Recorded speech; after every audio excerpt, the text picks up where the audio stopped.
Hello, everyone. My name is Miguel Fenrick. I'm here today with Sask Music for 2026 Black History Month, and we're chatting with some of Saskatoon's most exciting Black musicians.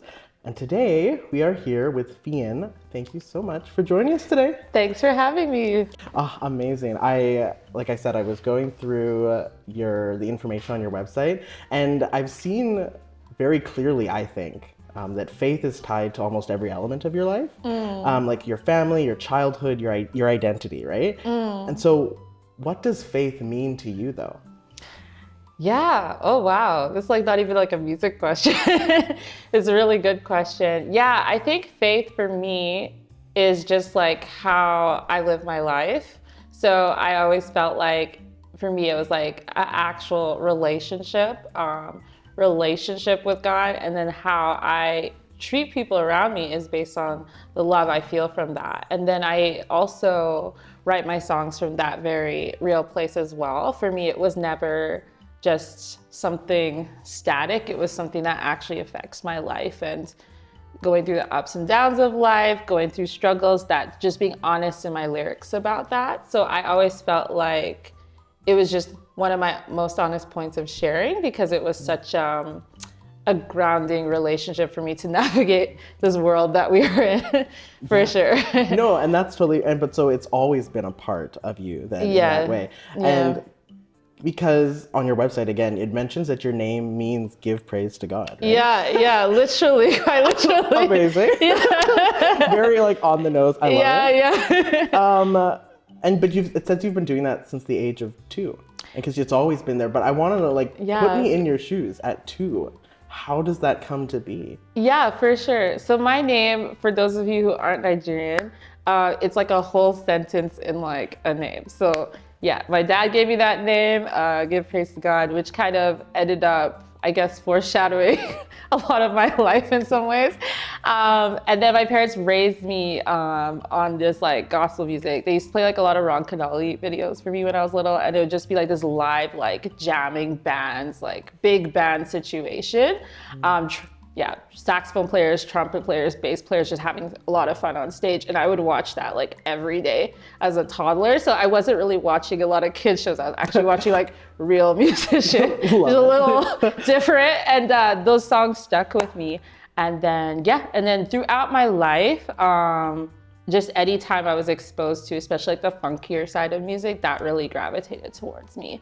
So like I remember up until like 9-ish, my uncle, Kenny, he moved to Saskatoon. So he is my mom's youngest sibling. He's a twin. They're 12 years apart. So he came here for university, stayed with my family at the time, and he had a whole band and situation. He's a drummer, songwriter, and he was noticing I was writing songs.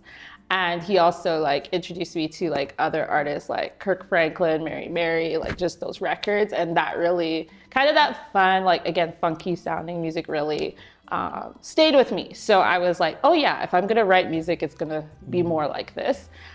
This feels more real to me. And more just inviting and fun. And that was really kind of the journey for me as a songwriter. I remember just trying to pen things at night, and he would just go like, hey, you got some good stuff. Let's actually try and work on this. So he would have me like going to studios with his grown friends. And I'd be like this like 9 or 10-year-old, and they'd be like, hey, we gotta check out Fiyin's song. Let's see if we can actually play it. And I'd just be like, okay. And they'd be like, man, this is good. So he was really one of the first music mentors, I guess, in my life who really saw something.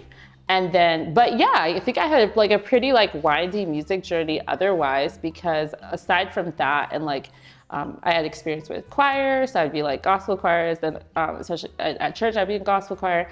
Then it's high school, I was in like, choir, band, vocal jazz. That was a huge thing. In grade 9, I had a teacher who noticed the style of my singing, and she's like, oh, I need you to listen to Ella Fitzgerald. So she gave me like an Ella Fitzgerald record to like really dive into. She's like, I need you to study this artist. And I remember I was on the vocal jazz group. I was one of the youngest people that got recruited on that team. And that was also another music exposure, because vocal jazz is so intricate with the harmonies and everything. And then also musical theater, which was just part of my high school.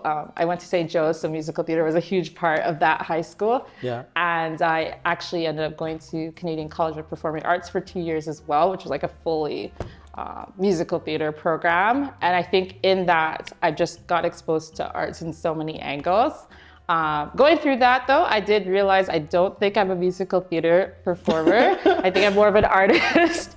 And I think of music very collectively, very communally, which I love about jazz. I just felt like, yeah, just working together as a team to create it versus kind of having that competition was a little bit more of my style and vibe. So I've had so many influences over the years through music. And then how do I tie that into, again, my interpretation of music? And like you said, my interpretation of exploring faith through music. It's going to come from so many angles and lived experiences for sure. I love that. I hear so much of like, it's very much like the musician pipeline through your life, right? You were definitely, but did you always know that that's where you wanted to end up? For music? Yeah.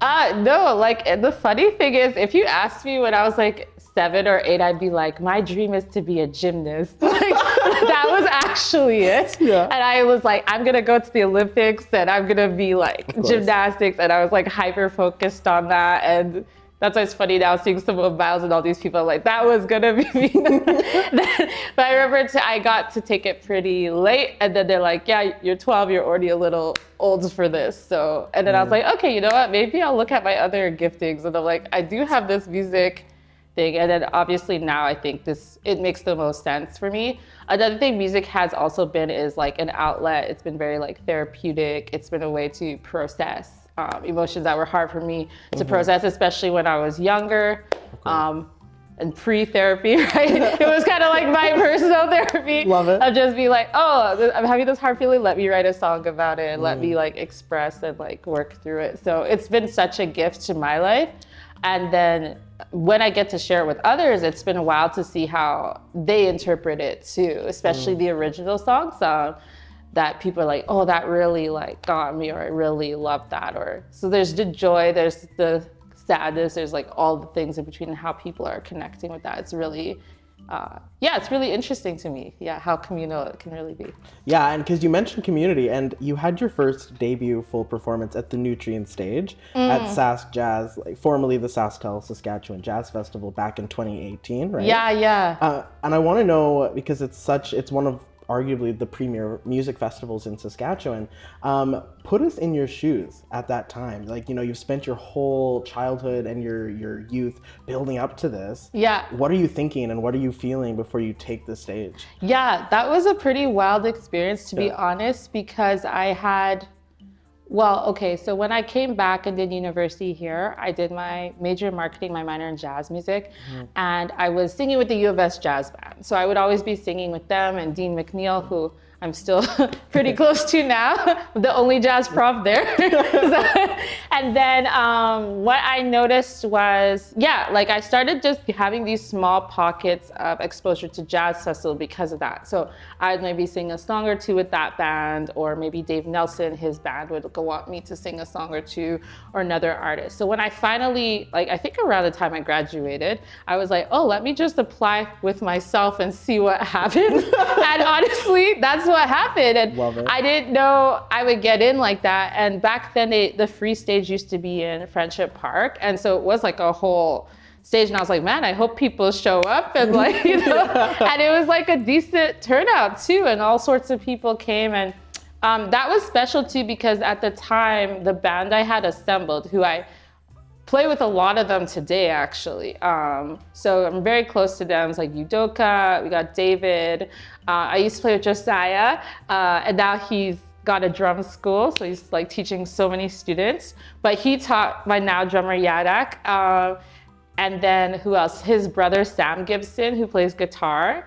And we just went out and did that. And for some of them, that was actually their first time doing like a big stage performance. And we kind of just recruited each other. I was like, hey, I saw you playing on Instagram. I think you'll be good. Like, do you want to do this stuff? And it ended up being such an amazing experience. We still have it on video on my YouTube. And that kind of kicked off us playing as a band in multiple places. And I believe yeah, since then I've at least done Jazz Fest 3 times, but also different stage shows, and started to produce some of my own shows as well, which people came to as well. So it was like really like kind of legitimizing for me, like, okay, I have something, people want to see it, and I can really keep putting it out there. Yeah. And you talk about something that I've always found fascinating about the music industry, which is how important the community is in it, right? Like you said, you sort of assemble this band. Yeah. But I want to hear that from, like, how important do you find is your community, the music community in general, for your practice and your Yeah, I think it is super important, because I think at the heart of it, it's like, why are we creating the music we create? Like, in my case, definitely I want to encourage, I want to uplift, I want to bring joy, I want to share. And just having been in environments where music, you know, kind of can get competitive to the point where people forget the why of why you're doing it. Like, are you just there to see yourself? Are you there to create impact? I think music has such a way of bringing so much healing to people. Like, I've heard songs that have literally helped me like walk through things and heal through things. And so I just feel personally like that music at its core that has the most impact is about the people, is about who you're trying to reach, even if it's one person through that song. And then, same thing, like, I don't know, I kind of, and if you've been to any of my shows, I think you've been to one, actually, yeah, you've been to that, like, I try to get the audience engaged, I try to like make it like almost like this family experience, because I want people to walk away like, oh, that felt so good at the end of the day. And I think the same thing with my band. One thing that's been so special about it is, yeah, like you said, it was like a communal effort to get them. It was people I knew were good at playing, but maybe they were too shy to actually put themselves out there before. And even since, some of my bandmates, I've been able to recommend them to other people, and they've been able to really expand. And I just really believe in, like, when I see talent, like, how can we all come together? How can we have fun? Like, our rehearsals are very fun. It's just the enjoyment of the art itself. And so I think when artists kind of lose that, which is not easy to do in the industry, because there's also the hustle side. But I think when artists kind of lose like their why, like why they're there, and they don't want to connect with people, it's just the joy will get sucked out pretty quickly. You can kind of tell when that happens. So yeah. And what is your why? So my why is that I really feel like music can heal people, music can transform people, music can encourage people, music can give language to people when they need something to walk through a particular season in their life. At least that's definitely what it's done for me. And because of that, because of the impact of that, I want to give that to other people. So really my why behind my music is that I'm making music that encourages people, becomes a connection point for them, in their faith, as well as just what they're walking through in their emotional journey, so that they're having a good time, but they're also like kind of finding that comfort that they need, that almost that therapeutic journey that they need through the music as well. And lots of music has done that for me. So that'd be a big why. Yeah, of course. And you touched on it already, but I want to ask around your performances, right? You know, whether that's continued performances at Sask Jazz or your recent show at the Pancake House, which you mentioned, which you killed, by the way, back in December. So fun. Some folks I have heard in the past feel they maybe have to like leave Saskatchewan, go to Toronto or Vancouver to build careers in the music industry. What would you say to them? Oh, that's a very interesting question. I think there are challenges definitely with either like place, you know. I would say that what I love about especially Saskatchewan's music community and Saskatoon's music community is I feel they are actually a very supportive music community. Like when I think of even the Pancake House, one of the things I loved about it was I saw other artists that were there, like other rappers in town, other singers in town that I knew in other bands that genuinely came to support across different genres of music, by the way. And they were like genuinely like, yeah, girl, you're doing your thing. And I just love that, like that we have a community where if people see you actually creating art, especially in this province, like they want to, you know, cheer you on, because it's just nice to have something like that brought here. So I feel like with Saskatchewan, it's more of an environment where people almost have to create because it's not always there, but people are hungry for it. So it's a very unique space to be in. I think for bigger cities, of course, lots of opportunities. And then, of course, you're going against a lot of people for those opportunities. Yeah. So what's making you stick out? That's what I think is very interesting about the arts community here. So I would say it's like a mix. Here, if you want to be able to produce your own shows, like book a space, invite people, you can start to build stuff. Of course, if you need to make specific industry connections, maybe with a label, different areas, and depending on your genre of music, certain cities might be easier or better, like Toronto, but it's not always a one size fits all, I think. And I think people don't always realize the arts opportunities here. I would even say, and not just because I'm in the interview with them, but like Sask Music has been super encouraging to artists, I feel, even locally. Like they're like, hey, there's this opportunity, or hey, there's this, like, have you thought of this? And they'll email you, they'll check on you. So I think when I've talked to some of my artist friends in like Ontario or some of the other cities, they don't even get followed by their music agency like that or their association like that. So, and sometimes they're like, oh, I didn't know something like that exists. So I think it's also like just knowing people within the spaces you're in. But I do have artist friends who live there and who have lived here and can like compare both, and it really just depends. So, but that's one thing, big thing with Saskatchewan is like, I think the opportunity here is to create. In a more easy way, I think, than you could in a bigger city. No, that's fair. Absolutely. And I want to talk, we've talked a little bit about your performances. I want to talk about your music that you write yourself, right? You know, you've mentioned many different influences. On your website, you mentioned Mary Mary, Ella Fitzgerald, you know, Beyonce, Amber Mark. Tell me, I want to hear about your music. Like why, like where do you draw your influences from? Yeah, for sure. I think like, I'm trying to think very like hit different sides of what you're talking about. So yeah, I already mentioned from my own like philosophical, emotional, spiritual side, it's usually my lived experiences. It's usually like a question I've had or maybe a feeling I've been wrestling with, or just like, like just trying to like find the words for something and then writing it down and like processing it. For me, I see a lot of my music as processing and then talking to God about it. Be like, this is what I'm processing. Like, here's my raw emotions about this thing. And that's, and it comes out in different ways musically. Then from a musical aspect, I am influenced by loads of good music. So I listen to NPR music. I listen to Colors, based in Berlin, and they show all sorts of artists from all over the world. And I like hearing like musically, like what's going on from different genres as well. I will say there's genres I'm more drawn to. Like I won't say I listen to a ton of country, even though I grew up in Saskatchewan, I won't. But I mean, every once in a while there's an artist that I'm like, okay, yeah, I can rock with that a little bit. Yeah, or like, you know, not always listening to rock, but there are some rock artists I like. But I will try and like really listen to the musicality. So that's why I have such a range in there.